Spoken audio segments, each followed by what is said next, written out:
Upcoming जो है ना अक्टूबर के जो सुन्ना डेट्स आने वाले हैं उस पे हम लोगों ने जो है ना 40% डिस्काउंट रखा है। अस्सलाम वालेकुम, hello to everyone, welcome to the Ayesha polyclinic and हिजामा centre. Myself doctor Badar, हिजामा एक्सपर्ट एंड हर्बल कंसल्टेंट। रसूलुल्लाह सल्लल्लाहु अलैहि वसल्लम ने फरमाया, जिस किसी ने भी जो है ना अगर चांद की 17, 19 और 21 तारीख पे हिजामा करवाया उसको जो है ना हर बीमारी से उसे शिफा मिलेगी।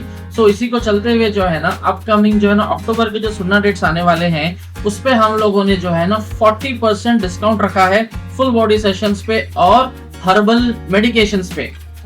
ये उन लोगों के लिए है जो लोग एडवांस बुकिंग करते हैं। अक्टूबर 8 की नाइट तक जो भी बुकिंग्स करेंगे उनको 40% ऑफ मिलेगा। सुन्ना डेट्स जो आ रहे हैं अक्टूबर 9 की रात फर्स्ट सुन्ना डेट रहेगी थर्सडे नाइट। सेकेंड सुन्ना डेट जो अपनी आएगी वो है अक्टूबर 11, that is of the Saturday night after मगरिब। लास्ट सुन्ना डेट ऑफ द अक्टूबर हमारी आएगी अक्टूबर 13 मंडे नाइट आफ्टर मगरिब।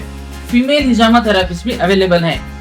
जिस किसी को भी जो है ना बरसों से जो है ना बैक पेन है और जो है ना मेमोरी प्रॉब्लम्स है और जो है ना सेक्सुअल प्रॉब्लम्स है, स्पर्म काउंट्स के इश्यूज है, बैक पेन है, लेग पेन्स है और किडनी स्टोन का मसला है और जो है ना शुगर और बीपी हमेशा हाई रहता है, तो इसके लिए भी आप लोग हिजामा करवा सकते हैं। लेडीज में अगर किसी को पीसीओडी का मसला है और जो है ना यूटेराइन इश्यूज है, इनफर्टिलिटी इश्यूज है, तो आप लोग जो है ना अपना जो है ना हिजामा से इलाज करवाएं इन जो है ना अपकमिंग सुन्ना डेट्स पे। नीचे दिए हुए नंबर पे कॉल करें और अपने स्लॉट्स को जो है ना बुक करें। अस्सलाम वालेकुम।